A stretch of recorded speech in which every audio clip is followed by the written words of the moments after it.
करोगे। तो शिष्य ने कहा कि दुनिया में सारे लोग दुखी नहीं हैं, कोई ना कोई तो सुखी भी होगा। गुरु ने कहा कि जाके पता करो।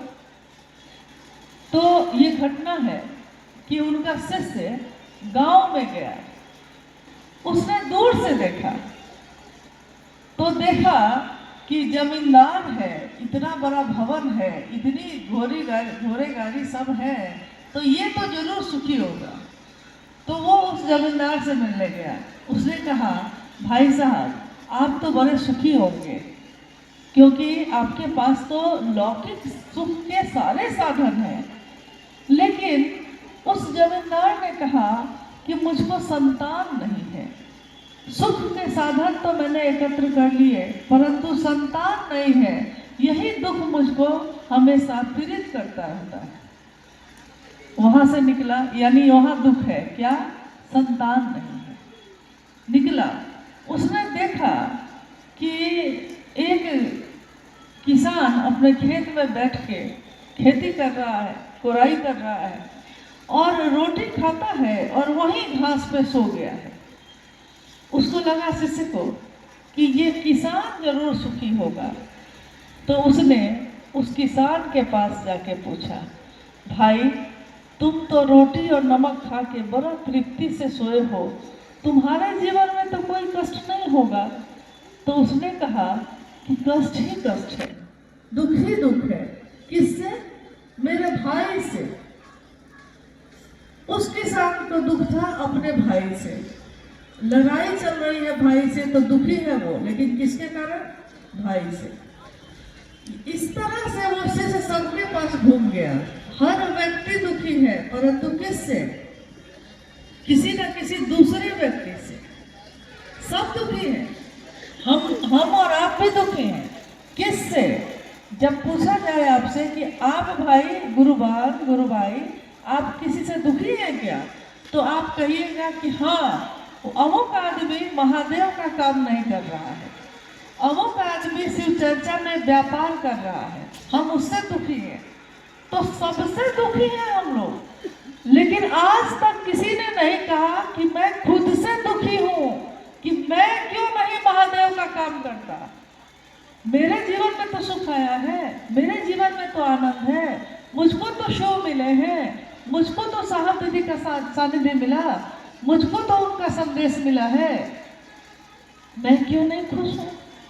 और मैं अगर खुश हूं तो मैं इस बात से अपने से दुखी क्यों नहीं हूं कि मेरे द्वारा महादेव का काम होता है कि नहीं। मेरा बस दूसरे पे नहीं चलता। ठीक है, दूसरा गलत कर रहा है, आप उसको ठीक कर सकते हैं? नहीं कर सकते।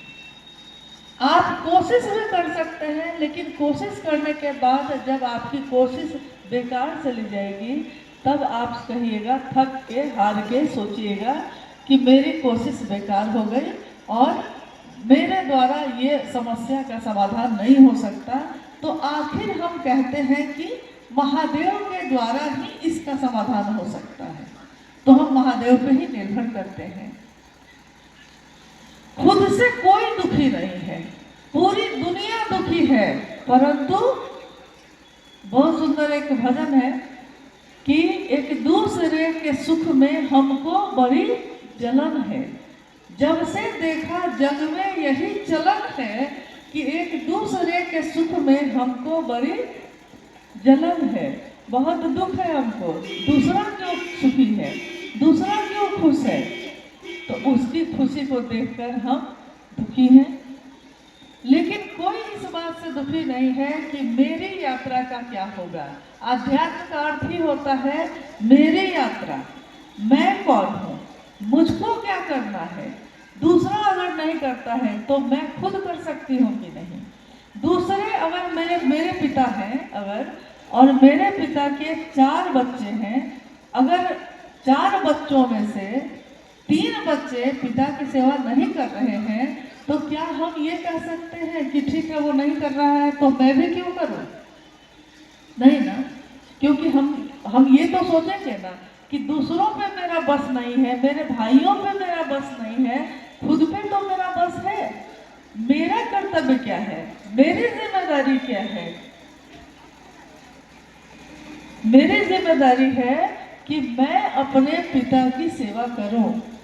मैं शिव का शिष्य, दूसरे शिव के शिष्य हैं और सही कर रहे हैं कि गलत कर रहे हैं, ये देखने में इतना मशगूल हूं कि मेरी अपनी यात्रा विस्मृत हो गई। अपनों की चिंता हमें सताती है, परंतु अपनी यात्रा विस्मृत हो जाती है। तो दूसरों की बात सुनते सुनते मेरा मन विस्मृत हो गया, भूल बैठा कि मेरी अपनी यात्रा क्या है, अल्पकालिक यात्रा है।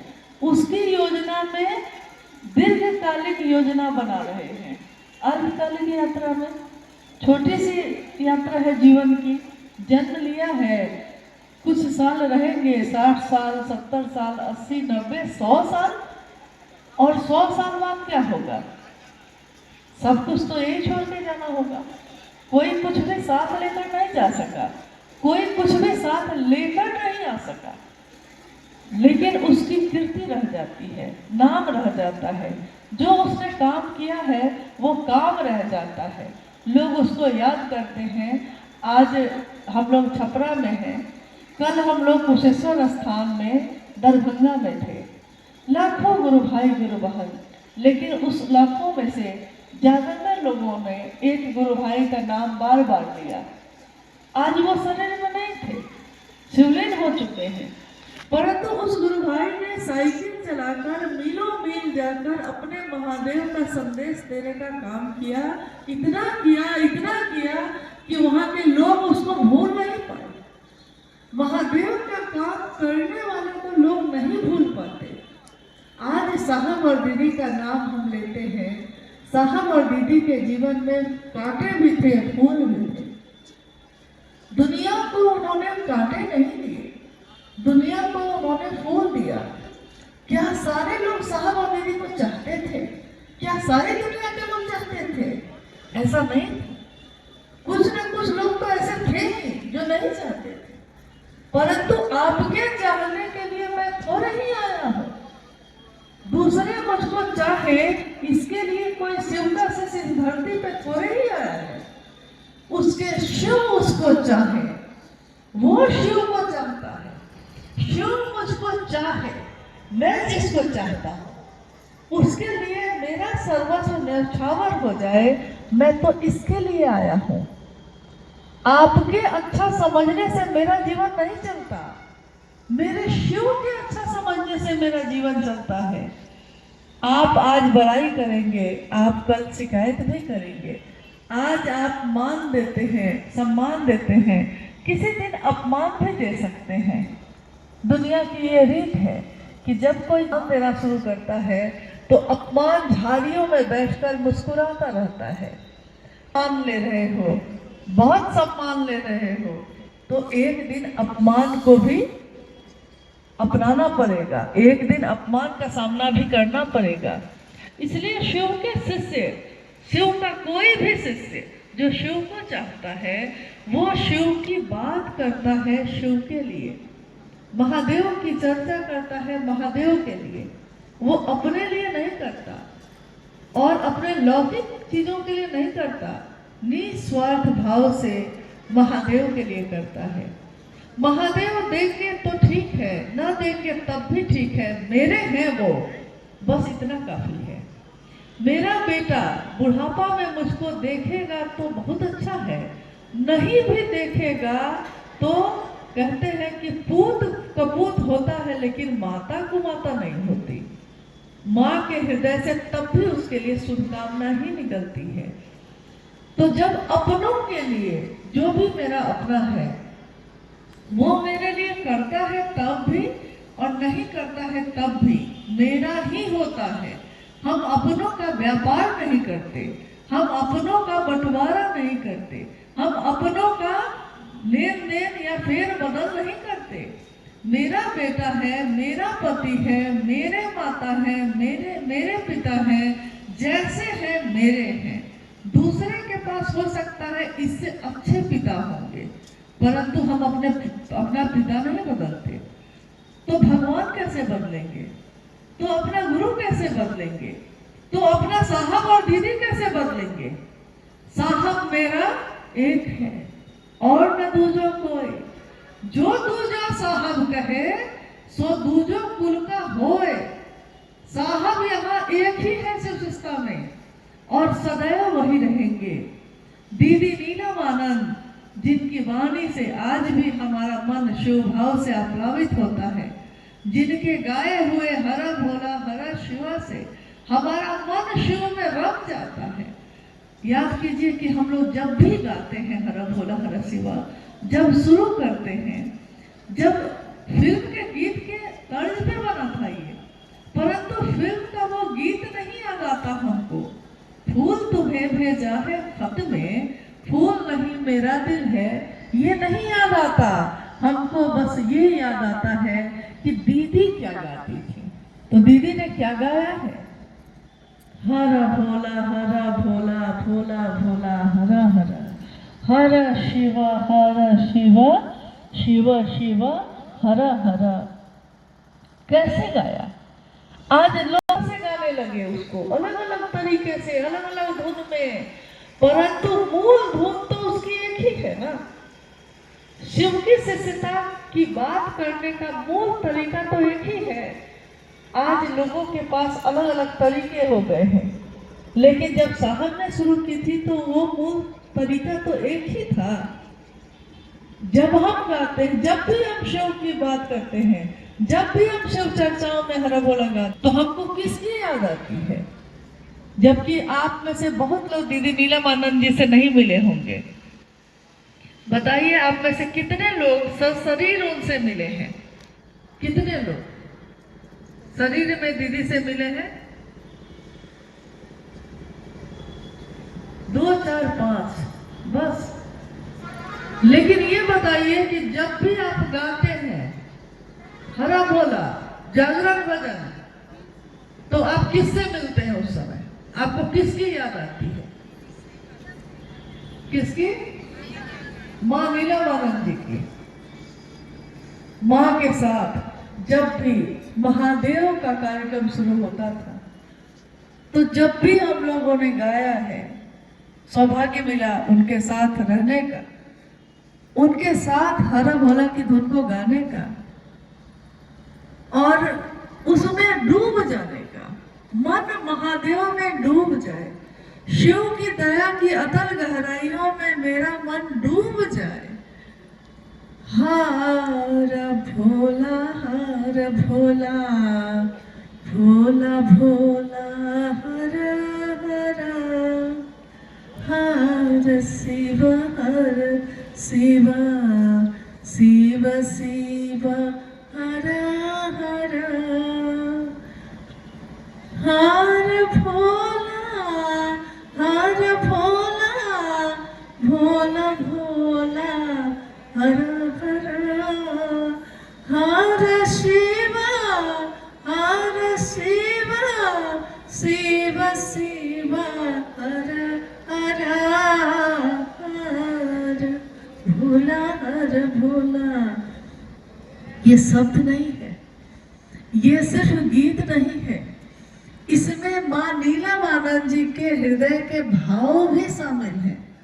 तो जब भी हम में से कोई शिव का शिष्य इसको गाता है, वो महसूस करता है माँ नीलम आनंद जी के भाव को, जैसे हमारा मन उनके मन से मिल जाता है।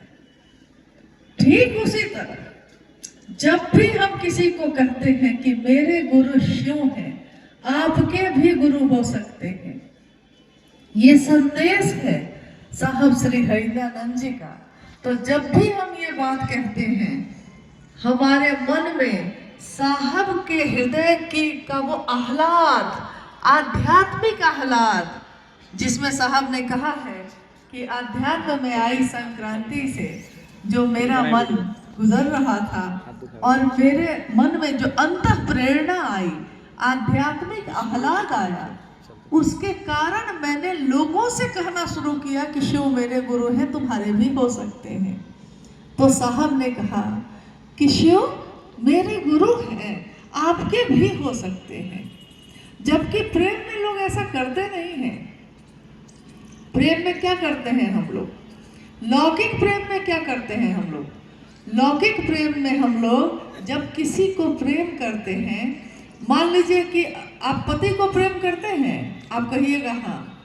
कुछ लोग नहीं भी करते हैं तब भी बोलते हैं कि हाँ करते हैं। झूठ मूठ भी झूठा ही सही, कोई मुझको प्यार कर ले। तो माँ से प्यार है, पति से प्यार है, अपने बच्चे से प्यार है। लेकिन आपका बच्चा अगर माँ से ज़्यादा चाची से नज़दीक होने लगता है तो माँ को दिक्कत होती है कि नहीं? माँ को लगता है कि मेरा बेटा है और आता है पहले चाची के पास चला जाता है, मेरा है, मेरा बेटा है, तो पहले किसके पास होना चाहिए? माँ के पास होना चाहिए। मेरा पति है और मेरी तरफ नहीं देखता है, दूसरे की तरफ देख रहा है, तो क्या है? कोई तुझको देखे तो जलता है दिल, बड़ी मुश्किलों से फिर संभलता है दिल। तो मेरे पति को कोई दूसरा कैसे देखा, मेरा पति किसी और को कैसे देखा? देखिए, जो लौकिक प्रेम है उसमें संकीर्णता है, उसमें बंधन है। लौकिक प्रेम में हम चाहते हैं कि जो मेरा है सिर्फ मेरा रहे, किसी और का ना हो। चाहते हैं ना? जो मेरा है उसको हम चाहते हैं कि किसी के साथ बांटे। मेरा पति सिर्फ मेरा है बोलते ही रहते हैं। लेकिन यहाँ पारलौकिक प्रेम की बात हुई तो साहब ने कहा कि शिव से प्रेम करना, ईश्वर से प्रेम करना, यानी पारलौकिक प्रेम है ये। लौकिक प्रेम में तो जलन है, लौकिक प्रेम में तो गुस्सा है, घबराहट है, असुरक्षा है। नहीं होता है? असुरक्षा हो जाती है ना, मन घबराने लगता है ना कि हमको छोड़ देगा क्या। गुरु भाई गुरु बहन साथ में चल रहा है, लौकिक प्रेम पैदा हो गया है, गुरु भाई से खूब प्रेम हो गया, गुरु बहन से खूब प्रेम हो गया, तो मन घबराता है ना।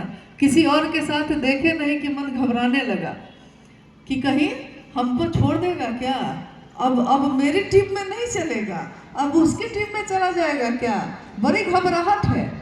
लेकिन साहब को ये घबराहट क्यों नहीं हुई? साहब को शिव से प्रेम है, लेकिन इस प्रेम में साहब चाहते हैं कि मेरे गुरु शिव सबके गुरु हो जाए।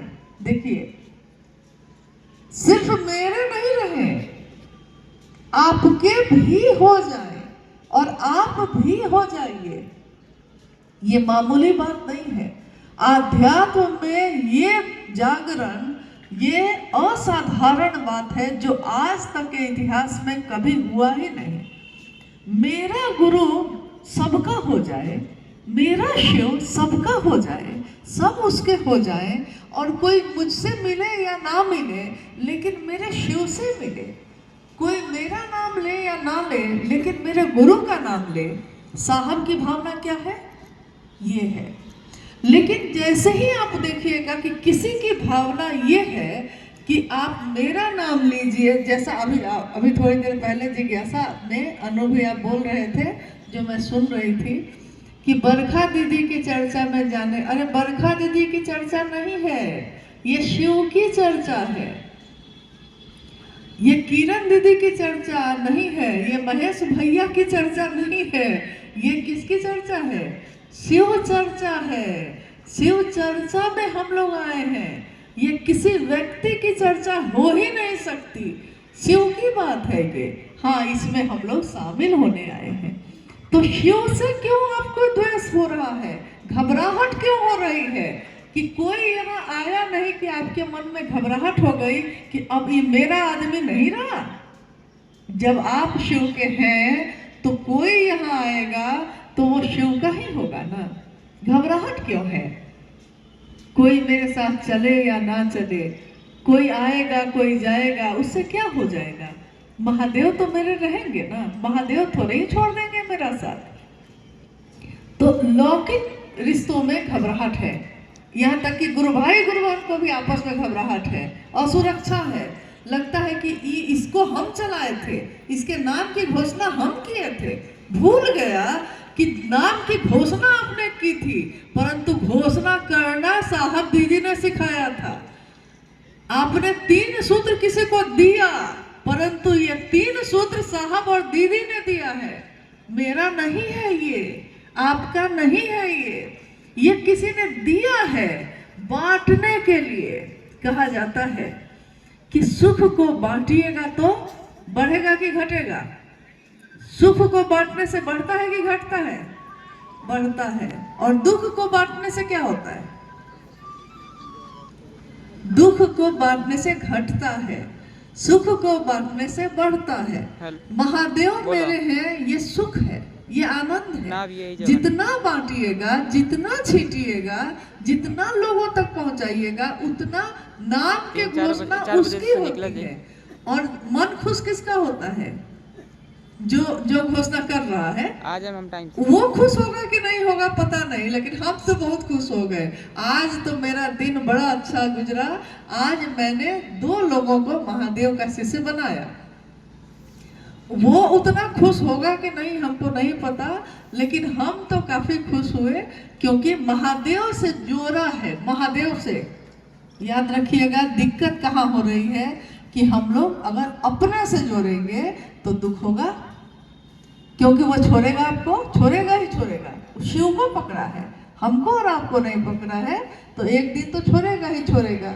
जीवन भर तक कोई रिश्ता किसी के साथ नहीं चलता, छोड़ेगा, तकलीफ होगी। लेकिन आपने तो उसके नाम की घोषणा की थी महादेव का शिष्य बनने के लिए। अपना शिष्य बनने के लिए तो किया नहीं था। दुख क्यों हुआ? तकलीफ क्यों हो रही है? तो असुरक्षा तभी है जो लौकिक आपका रिश्ता होगा तो आपको दिक्कत होगी, डर होगा, भय होगा कि मेरा आदमी अब ना रहा, ये अमुक आदमी का आदमी हो गया, बड़ी घबराहट है आपको। परंतु अगर आपने शिव के लिए जोड़ा है किसी को, तो वो किसी के साथ चले, आपको कोई घबराहट नहीं। वो महादेव का नाम लेता है, आप खुश हैं, वो आपके पास आए या न आए। तो साहब का संदेश यही है कि खुद भी शिव के शिष्य बनिए और दूसरों को भी प्रेरित करिए। परंतु एक बात जरूर है जो मैं कहना चाहती हूँ, वो ये है कि साहब की बातों को पूरा सुनिए और ध्यान से सुनिए। साहब के मन से अपने मन को मिलाइए और समझने की कोशिश करिए, क्योंकि उनकी बातों को समझने के लिए उनके मन से अपने मन को मिलाना पड़ेगा। एक बार साहब ने एक गुरु भाई को, जो उनके नजदीक खड़ा है, कहा कि दूसरा गुरु भाई जो जा रहा है, जाने वाला है, तो साहब यहाँ से देख रहे हैं, तो उन्होंने कहा कि जाके कहो कि रुको मत जाने दो, रोको मत जाने दो। सामने वाले बगल वाले को कहा कि रोको मत जाने दो, रोको। जब लिखिएगा इसको तो कैसे लिखा जाएगा? रोको कौमा मत जाने दो। लेकिन यहाँ से वहां जाते जाते गुरु भाई जो है उसको लाइन तो याद रही, लेकिन कौमा भूल गया वो। तो उसने जाकर कहा कि नहीं नहीं, साहब ने कहा है कि रोको मत जाने दो, रोको मत जाने दो। तो आप कहिएगा कि साहब का ही तो बोला हुआ ये भी है, साहब का ही बोला हुआ तो ये भी है। नहीं, साहब के भाव को समझना होगा। साहब की बोली हुई बात है, परंतु कहाँ कौमा है, भाव क्या है इसका, वो कहना क्या चाहते हैं, इसको समझना होगा। साहब बहुत समय से ये बात कह रहे हैं, लगातार कहते रहे कि आप छोटी छोटी बैठक का आयोजन करिए, क्योंकि बैठक करने से हम आपस में बातचीत कर पाते हैं, एक दूसरे की बात को समझ पाते हैं। तो जब हम बात को समझेंगे, छोटी छोटी कार्यशाला होगी, तभी ना हम जाकर, जब हम खुद समझेंगे तब ना दूसरे को समझाएंगे कुछ, और दूसरे को समझाते समझाते खुद खूब और अच्छी तरह से समझेंगे, दूसरों को समझाते समझाते खुद समझेंगे, दूसरों को पहुंचाते पहुंचाते खुद पहुंचेंगे। इसलिए साहब से ने कहा कि दूसरे को समझाइए, लेकिन क्या, इसको तो पहले साहब की बात को समझना होगा। साहब ने एक पुस्तक पुस्तक लिखी, आओ चले शिव की ओर, कोरोना काल में लिखा। उस पुस्तक को हो सकता है हम में से बहुत लोग पढ़े लिखे नहीं हो। जैसा अभी भैया ने पूछा कि शिष्यानुभूति कितने लोगों ने पढ़ी है, तो आप में से बहुत कम लोगों ने हाथ उठाया। तो जानकारी का अभाव भी एक कारण होता है, जानकारी का अभाव है। इसमें मेरा कहना है कि पुराने जो 20 साल 30 साल के गुरु भाई गुरु बहन हैं, उनकी भूमिका भी है कि उनके पास शिष्यानुभूति होगी। नहीं है तो मुख्यालय रांची से सबको दिया जाता है। आप कभी भी कोई जाएगा तो ला सकता है और फ्री दिया जाता है। हमारे आपके सहयोग से छपता है, लेकिन देने समय उसका कोई पैसा नहीं लिया जाता, क्योंकि उसका मूल्य आपने सुन लिया है। आपका शिष्य से होना ही उसका मूल्य है। इसको पढ़ने की जरूरत क्यों है और क्यों साहब ने शिष्यानुभूति में पहली बार अपना नाम लिखा था? साहब ने शिव को गुरु कब बनाया है? किस साल में बनाया था? 74 में, 1974 में। और महादेव का मंत्र, प्राण मंत्र नमः शिवाय, वो कब मिला था साहब को? 1975। 1975 में। 1974 में उन्होंने शिव को अपना गुरु बनाया। 1975 में उनको नमः शिवाय मंत्र मिला। 1982 में उन्होंने पहली बार कमरे में और कमरे के बाहर महादेव की चर्चा शुरू की। 1986 में पहली बार आकाशवाणी को सुनाई दिया, तो उन्होंने दूसरों से ये कहना शुरू किया कि तुम शिव के शिष्य बने हो, दूसरों को भी शिव का शिष्य बनाना। लेकिन शिष्यानुभूति उन्होंने 1990 में छपवाई है, जब वो पटना आ गए। क्यों छपवाई? जब 1982 में उन्होंने महादेव की बात दूसरों से करनी शुरू की, तो उन्होंने अपने साथ बैठे, अपने आसपास बैठे गुरु भाइयों पे भरोसा किया कि ये तो मेरा गुरु भाई है, मेरी बात को ईमानदारी से दूसरों तक पहुंचाएगा। क्योंकि एक ही व्यक्ति हर जगह तो नहीं जा सकता, एक साहब कहाँ जाते हैं। तो उन्होंने दूसरों पे भरोसा किया। उनको कहा कि आप लोग महादेव से लोगों को जोड़िए, महादेव की शिष्यता से लोगों को जुड़ाव करिए। वो लोग जाने लगे। महादेव की बात में ताकत है, महादेव के नाम में ताकत है, शिव की चर्चा में ताकत है, लोगों को जोड़ता है, शिव भाव से भरता है, स्वयं को भी और समूह को भी, दोनों को शिव भाव से भरता है। तो जब लोग क्षेत्रों में जाने लगे, साहब के नजदीक बैठे हैं, आप गौर कीजिएगा, साहब ने अक्सर कहा कि मेरे अपनों ने मुझको ठगा। कौन थे ये अपने? क्योंकि उनकी पत्नी और बेटा बेटी तो उनके साथ था ही। उसके बाद उन्होंने किसको अपना बनाया था? गुरु भाई गुरु बहनों को। तो विश्वास किया।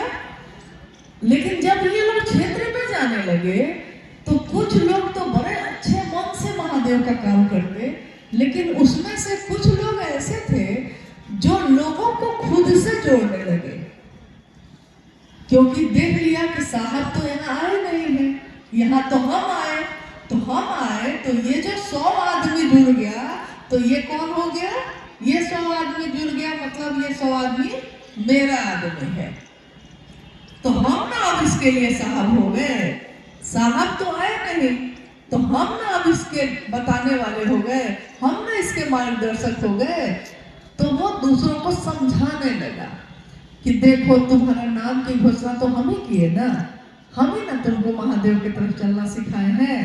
तो हमसे बिना पूछे शिव चर्चा शुरू नहीं होगी, हम आएंगे तभी हरा भरा शुरू होगा। हमसे पूछे बिना तुम कहीं चर्चा रखना नहीं।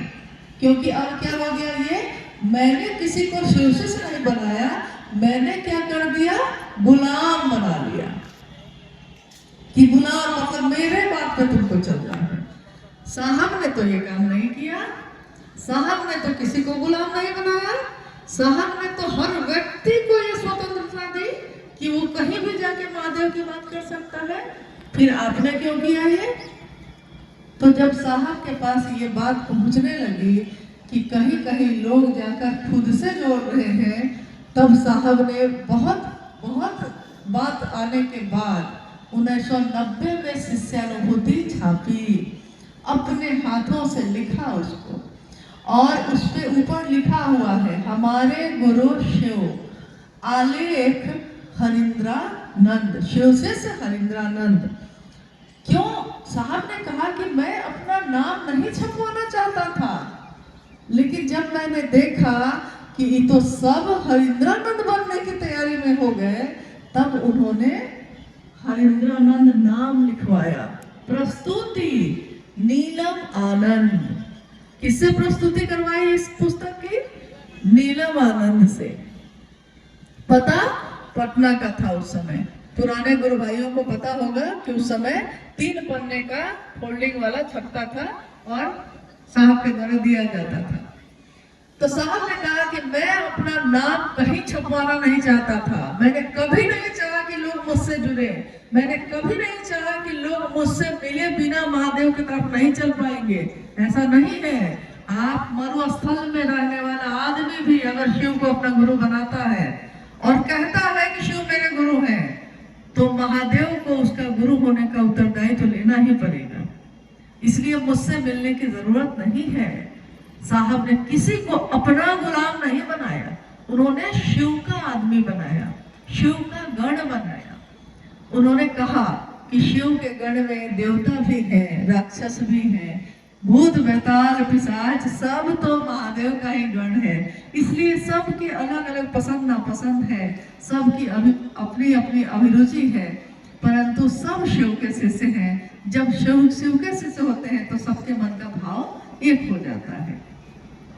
तो पहली बार साहब ने 1990 में ये छपवाया और लोगों को कहा, अब जो लोगों को भेज रहे थे वो, तो ये किताब दी जा रही थी कि आप जब किसी के नाम की घोषणा करेंगे तो उसको ये किताब जरूर दे दीजिएगा, ताकि वो खुद से पढ़ के खुद में जागरूक हो, खुद में उसके जागरण हो, वो खुद से पढ़ के समझे कि ये संदेश किसका है? साहब का है। शिव के शिष्य साहब हरिंद्रानंद जी का संदेश है। और बाद में भी जब कोरोना काल में उन्होंने लिखा था आओ चले शिव की ओर, उस समय साहब ने यह कहा कि मैंने 1990 में शिष्यानुभूति छापी थी, परंतु लोग उसको पढ़ते नहीं हैं, मेरी बातों को लोग नहीं पढ़ते।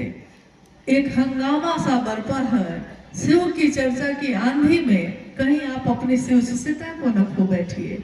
इसके लिए जरूरी है कि आप शिष्यानुभूति को पढ़िए, सुनिए। नहीं पढ़ सकते किसी से पढ़वा के सुनिए, परंतु सुनिए और उस रास्ते पे चलिए जो साहब ने दिया है। कुछ जिज्ञासाएं भी आई हैं, तो हम लोग, चूंकि आप लोग 10 बजे से बैठे हुए हैं, 10 बजे से 9:30 बजे से, अच्छा, तो आज उपवास किया जा सकता है। कोई दिक्कत नहीं है ना।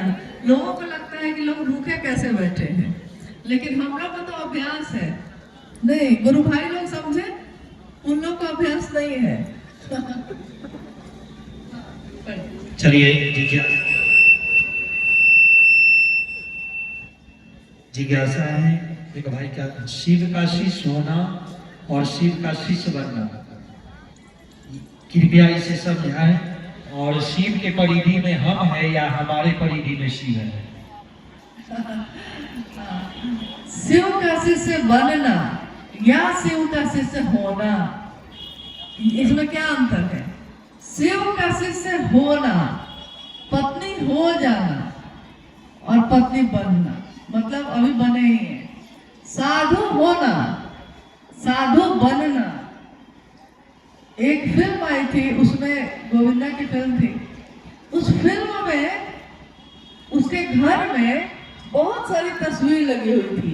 किसी में वो वकील बन के किसी फोटो में था, किसी में डॉक्टर का ड्रेस पहने हुए था, तो किसी में साधु का ड्रेस पहन के तस्वीर में था। ये क्या हो गया? बनना, यानी कोई गेरुआ कपड़ा पहन के ऊपर से, जैसे कभी कभी शिव चर्चा में भी कोई किसी का कुछ ले लेता है, तो वो क्या है? वो शिव का शिष्य तो नहीं होगा, शिव शिष्य बन के आपके अंदर घुसा है, ताकि आपके द्वारा कुछ अपना व्यापार कर ले वो। तो शिवकाशी से बनना आसान है। घोषणा हो गई, हम लोग बोले कि हाँ बन गए, हम हो गए, लेकिन हो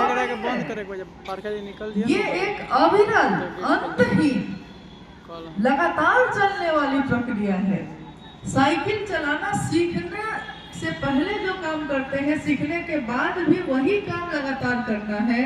शिवकाशी से जो होगा वो तीनों सूत्र करेगा और सचमुच में चाहेगा कि दूसरे भी शिवकाशी से बन जाए। सचमुच चाहेगा, वो कभी खुद से ना जुड़ेगा, हमेशा महादेव की कामना से करेगा, महादेव की दया के आश्रय में ही रहेगा और दूसरों को भी उसी आश्रय में रहने के लिए प्रेरित करेगा। तो बनने में और होने में बड़ा अंतर है।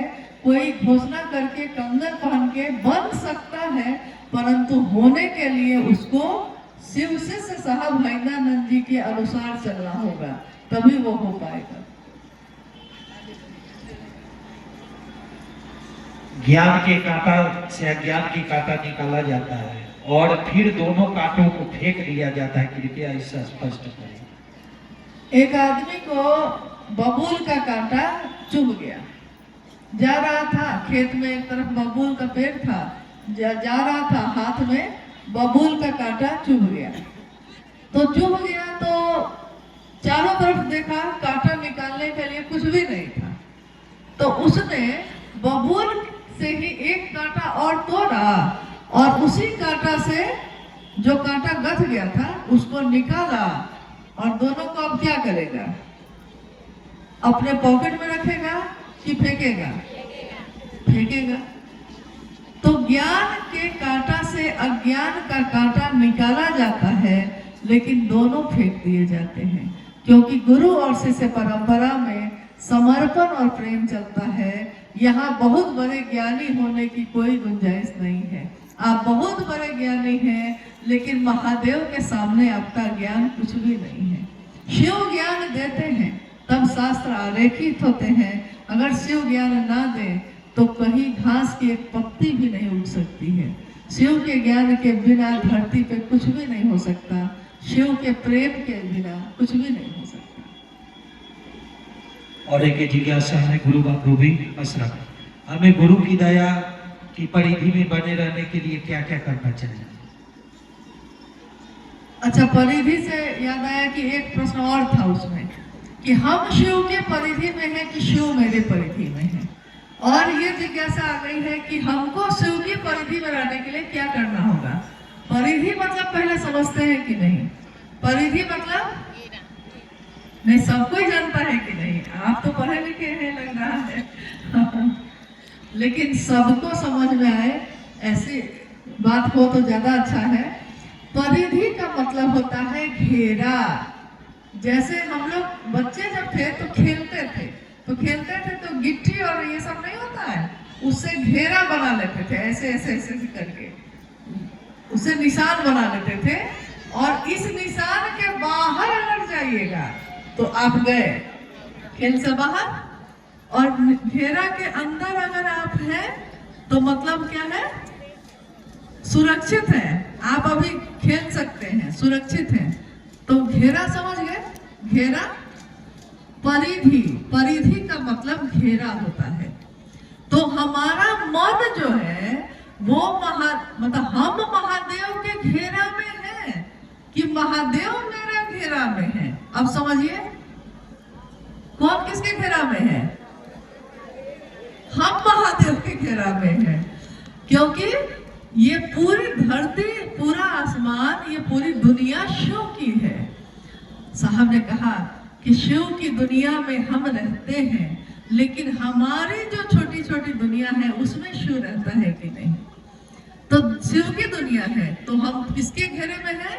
महादेव के। अब आप बताइए, आप दुनिया में कहीं जाइए और महादेव की बात करिएगा तो किससे दया मांग के करते हैं? महादेव से। किसकी बात करते हैं? महादेव की। किसको प्रणाम करते हैं? महादेव को। तो जब सब कुछ महादेव ही है तो फिर घेरा में महादेव कहते हैं। सुबह उठते मतलब सच बताइएगा, सुबह आँख खुलती है और उठते हैं हम लोग जिज्ञासा कि जो शिव का शिष्य है, जिसने थोड़ा भी शिव के नाम का रस पा लिया है, उसको सबसे पहले किसकी याद आती है? महादेव की। सबसे पहले महादेव की याद आती है। तो भारी कौन हो गया? महादेव हो गए। और दिन भर जो काम आप करते रहते हैं, और साप्ताहिक की चर्चा में 3 बजे जाना है, लेकिन सुबह से आप घर में झाड़ू लगाए, कोई बाजार चला गया, कोई दुकान खोल लिया है, कोई अपना खेती में चला गया है, चर्चा में शाम में जाना है, लेकिन दिन भर उसका मन किसके घेरा में है? दिन भर उसको कौन याद आए? महादेव। वो खाना भी बना रहा है तो उसको याद यही है कि 3 बज गया, क्या 3 बजे जाना है, 3 बजे। 3 नहीं याद है, महादेव याद है। जैसे साहब एक बार ऑफिस जा रहे थे, तो साहब जब ऑफिस जा रहे थे तो माँ नीलम आनंद जी ने साहब से कहा कि कटहल लेते आइएगा। साहब ऑफिस जा रहे थे, पटना की घटना है ये। तो ऑफिस जाते समय दीदी ने कहा कि कटहल लेते आइएगा, तो साहब ने कहा कि ठीक है, निकल गए। गाड़ी में जा रहे हैं तो कटहल याद आ रहा है, रास्ता के दोनों तरफ सब्जी वाले को देख रहे हैं तो कटहल ध्यान में आ रहा है कि कटहल है कि नहीं। ऑफिस जब चले गए तो चपरासी को बुलाए और बोले कि जाके पता करो तो कि कटहल बाजार में आया है क्या। चपरासी बोला कि कहता है कि शाम में आएगा, अभी नहीं आया है सर। ठीक है, शाम के समय फिर ऑफिस से घर जाने का समय हुआ तो साहब को कटहले याद है। साहब ने कहा कि मैंने कटहल मंगवाया, गाड़ी में रखा और घर के तरफ चल दिया। आप बताइए कि मुझको कटहल याद था? साहब ने कहा कि आप बताइए कि क्या मुझको सुबह से शाम तक कटहल याद था? कौन याद था? क्योंकि मैं नीलम को याद करता हूँ, क्योंकि नीलम से प्रेम है, इसलिए उसकी बोली हुई बात से भी प्रेम है।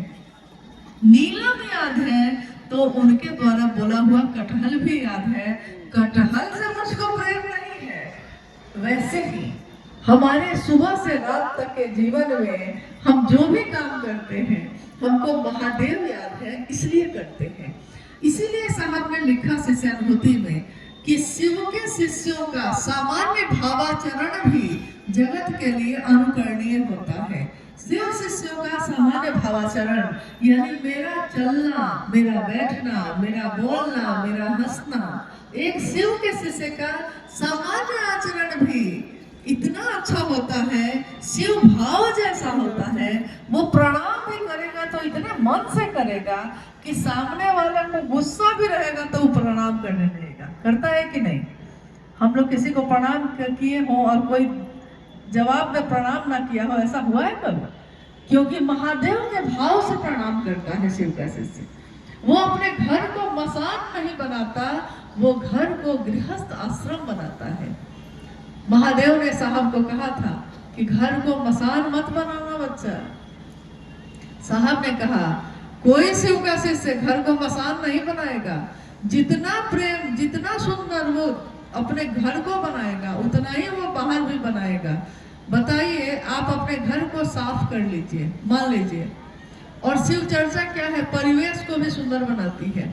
हम घर को अपने साफ कर लें, अगरबत्ती जला लें, पूरा खुशबू से भर दें, लेकिन हमारा परिवेश गंदा हो, चारों तरफ कचरा हो, तो आपके घर में खुशबू आएगी कि बदबू आएगी?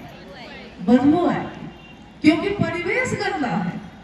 तो ये जगत अगर जहरीला है, जगत अगर गंदा हो गया है, तो महादेव का शिष्य, महादेव का चेला इस दुनिया को भी सुंदर बनाएगा, अपने घर को भी सुंदर बनाएगा, दुनिया को भी सुंदर बनाएगा, ताकि परिवेश भी सुवासित हो, सहृदयता, समानता और शांति के फूल खिला दे, ऐसा परिवेश।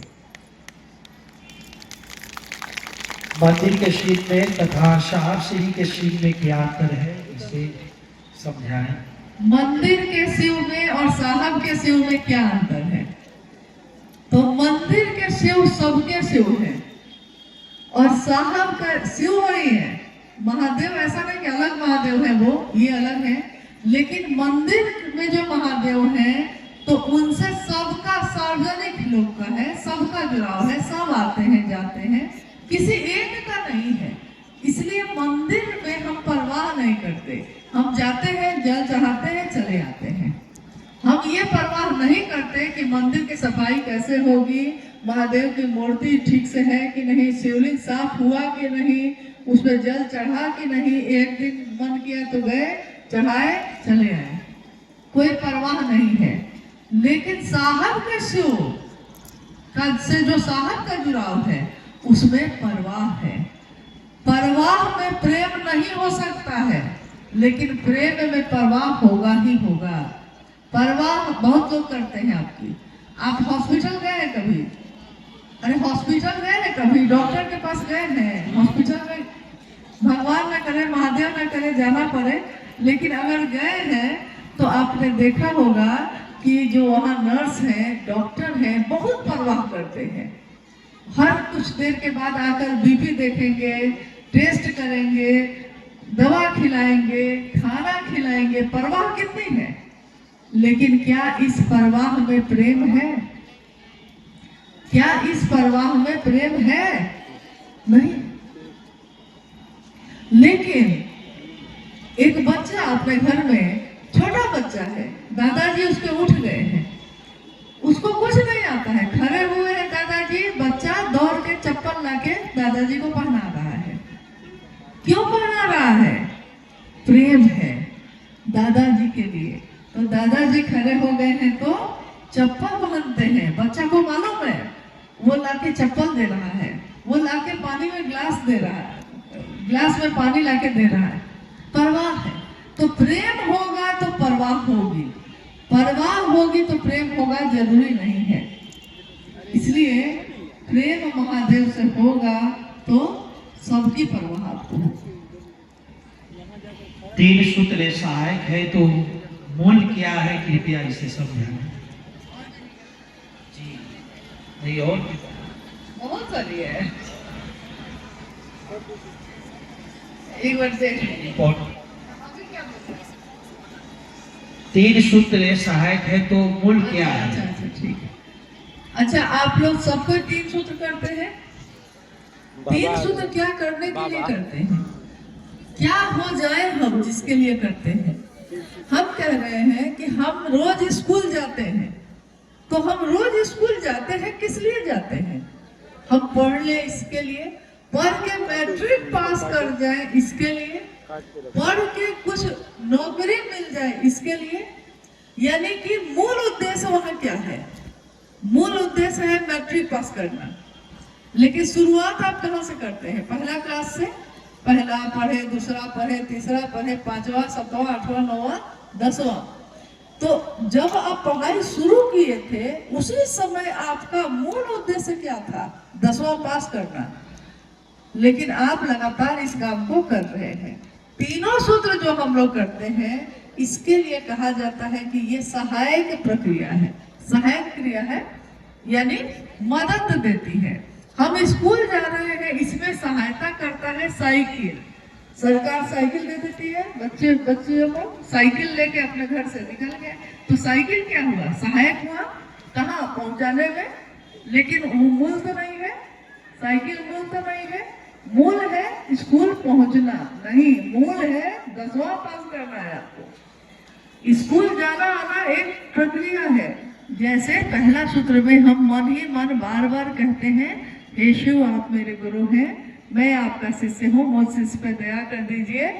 दूसरे सूत्र में हम शिव की चर्चा करते हैं, स्वयं किस से? शिव भाव से संजात एवं प्रगाढ़। शिव चर्चा मतलब क्या? शिव चर्चा मतलब ये तमाशा नहीं है, ये इश्क है, मोहब्बत है, प्रेम है। तो हम क्या करते हैं? उससे एकदम गहरा भाव महादेव का हो, तब महादेव की बात करिए, ये करते हैं। तीसरे में हम महादेव को प्रणाम करते हैं, नमः शिवाय से भी प्रणाम करते हैं। लेकिन ये तीनों काम को हम कहते हैं कि सहायक क्रिया है ये। तो ये तीनों जो सहायक क्रिया है, ये मूल इसका काम क्या है, किस काम की पूर्ति के लिए ये तीनों काम हम करते हैं, क्या हो जाए, ऐसा क्या हो जाएगा, क्या बेटा, शिष्य बन जाए। हाँ सही है, शिष्य का पूरे शिष्य अनुभूति पढ़िएगा, उसमें एक जगह पे साहब ने लिखा है अनिवार्य, अनिवार्य यानी इसके बिना काम नहीं चलेगा। सब बाकी कलाई में कंगन पहनना भी अनिवार्य नहीं है, कलाई में कंगन पहनना भी एक सहायक प्रक्रिया है, इससे मदद मिलती है, लेकिन अस्थाई शिष्य भाव हो जाना, अस्थाई प्रेम बदलता नहीं है, प्रेम हो गया, खूंटा गाड़ दिए तो गाड़ दिए, अब खूंटा इहे में करी, दूसर जगह ना जाए, मतलब खूंटा यही करेगा, महादेव मेरे हैं तो हैं, अब दुनिया एक तरफ हो जाएगी, लेकिन हम महादेव के हैं तो हैं, बदलेंगे नहीं, मेरे साहब दीदी हैं तो हैं, हम बदलेंगे नहीं। तो किसी अपने के लिए जिसको हम अपना मान लेते हैं उसके लिए हम बदलते नहीं हैं। प्रेम हो जाए महादेव से तो हम बदलेंगे नहीं। एक जिज्ञासा है कि 28 अगस्त की संगोष्ठी में साहब ने कहा कि आप रांची से विदा ले रहे हैं, इसी वजह से सिवान के कुछ लोग मना करते हैं कि रांची नहीं जाना है, साहब मना किए हैं? कहा जाता है कि खूब सुंदर सुंदर बात हो जाए वो कि रसन तेल आ गया लेकिन एक बात बताइए कि जिज्ञासा तो है नहीं है, किसी ने कहा है, जैसा ये कह रहे हैं कि किसी ने कहा कि साहब ने अपनी अंतिम संगोष्ठी में, साहब की संगोष्ठी अंतिम कभी नहीं हुई है ना होगी, क्योंकि सारी संगोष्ठियां साहब की ही हैं। यहाँ जितनी देर हम लोग बात किए किसकी बात किए, साहब की ही किए, तो ये संगोष्ठी भी साहब की ही है, तो सारी संगोष्ठी साहब की है। लेकिन साहब ने ये कभी नहीं कहा, हाँ ये कहा कि अब आप रांची से विदा हो रहे हैं, तो सिर्फ सिवान के लोगों को नहीं कहा था, मतलब जब आप रांची से, अब 2 दिन की कार्यशाला थी, तो 2 दिन पहले 3 दिन होने वाला था, कोरोना से पहले होने वाला था, परंतु कुछ कोरोना आ गया बीच में तो फिर नहीं हो पाया, उसके बाद दोबारा कोरोना आ गया, फिर नहीं हो पाया। साहब ने कहा कि नहीं नहीं, मैंने लोगों से वादा किया है, तो जबकि साहब की तबीयत ठीक नहीं थी, उसके बावजूद साहब ने संगोष्ठी का आयोजन किया। तो बहुत निवेदन हम लोगों ने किया कि आप सिर्फ मिल लीजिए लोगों से, लोग तो आप ही की बात सुनने न आते हैं, एक दिन का रखिए, आपको कष्ट नहीं होगा। तो अंत में साहब ने निर्णय लिया कि 2 दिन का होगा, चलिए 3 दिन नहीं करेंगे, 2 दिन करेंगे, लेकिन एक रात लोग रहेगा। तो हो गई बात। 27 की शाम में साहब ने एक शिव तांडव स्त्रोत का हिंदी वर्षन है, जिसको बजवाया, टेप पे बजवाया, और बार बार साहब ने कहा भी ये, सुनो सुनो क्या कहता है ये, तुम मतलब शिव को कह रहा है कि विशेष है, वो शेष है, अशेष है, जो उनके जैसा धार ले वो उसके जैसा वेश है। देखो क्या कहता है, महादेव के लिए क्या कह रहा है, उसी के नाथ हो लिए जो उनके साथ हो लिया। देखिए क्या बोल रहा है। और अगले दिन 28 अगस्त के शाम में दोपहर की चर्चा जब हो रही थी, तो चर्चा के समापन के बाद साहब ने कहा कि अब आप लोग रांची से विदा हो रहे हैं, क्योंकि अब आप यहाँ से जा रहे हैं, अब संगोष्ठी आप करेंगे, भले उसका नाम संगोष्ठी नहीं होगा, बैठक होगा, परंतु आप करेंगे। तो ये बात साहब ने पूर्व की भी संगोष्ठियों में कहा है, क्योंकि जब भी संगोष्ठी, अब यहाँ छपरा में हम हैं, तो अब हम छपरा से विदा होंगे कि नहीं होंगे, तो होंगे तो इसका मतलब फिर छपरा नहीं आएंगे, आएंगे कि नहीं आएंगे। तो रांची से अब आप विदा हो रहे हैं, यानी उसके बाद 100 लोगों की गाड़ियां थी, तो जो हॉल में उपस्थित थे उन लोगों को साहब ने कहा कि अब आप लोग रांची से विदा हो रहे हैं। देखिए, मैंने अभी आपको एक बात कही कि रोको मत जाने दो में और रोको मत जाने दो में थोड़ा सा ही अंतर है, लेकिन पूरा अर्थ ही बदल गया। ऐसे ही कुछ लोग साहब की बातों को ही कोट करते हैं और पूरा का पूरा अर्थ बदल के आपको समझाने लगते हैं। मुझको लगता है कि अगर समझना ही है हमको तो हम अपने साहब से समझेंगे।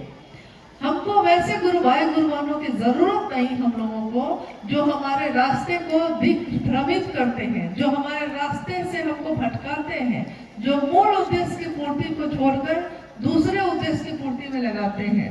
आपने अभी सुना कि अनु भैया जब बात कर रहे थे कि 2007 में शिवशिष्य परिवार की स्थापना साहब ने की थी। साहब ने 1974 में शिव को अपना गुरु बनाया था। अभी मैंने आपको बताया है 1990 में उन्होंने शिष्यानुभूति छापी थी। फिर 1990 के बाद पूरा 2000 बीत गया। फिर उसके बाद कितने दशक बीते हैं देखिए। 2007 में जाकर साहब ने शिवशिष्य परिवार की स्थापना की। कब? जब अब इसके बिना काम नहीं चल रहा था, क्योंकि बिना परमिशन के शिव चर्चा का आयोजन नहीं हो सकता था। आप माइक भी लगाते हैं तो उसका परमिशन लेना पड़ता है, सरकार का कानून है ये, और साहब ने हमेशा कानून का पालन किया है। तो शिवशिष्य परिवार की स्थापना 2007 में हुई। 2008 में साहब ने कहा कि 2 न्यास की स्थापना होगी, और उस समय वैश्विक शिवशिष्य परिवार और शिवशिष्य संप्रवाह का हुआ, जिसका नाम बाद में बदल के साहब ने किया था शिवशिष्य हरिंद्रानंद फाउंडेशन। तो क्या क्या हो गया?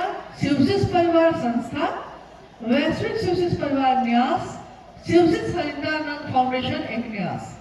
ये 3 न्यास, जिस तरह साहब ने 3 सूत्र दिए, तो 3 सूत्र का पालन हम करते हैं। साहब ने समस्त शिव शिष्यों के लिए ये तीनों न्यास और संस्था बनाई। सभी शिव शिष्यों के लिए कोई भी शिव का शिष्य बैनर लगा सकता है, उसके नीचे इन तीनों में से किसी का भी नाम लिख सकता है, साहब दीदी की तस्वीर लगा सकता है, कहीं कोई रोक टोक नहीं है। अब हुआ क्या? हुआ ये कि नहीं, साहब की छतरी के नीचे हमको नहीं जाना है, हमको कहीं और जाना है। अभी मैंने कहा कि हमको अपना आदमी बनाना है, अपना कुनवा बनाना है। तो जब अपना कुनवा बनाइएगा आप, तो पहले आप क्या करिएगा? मुख्य धारा से आपको काटेगा कोई।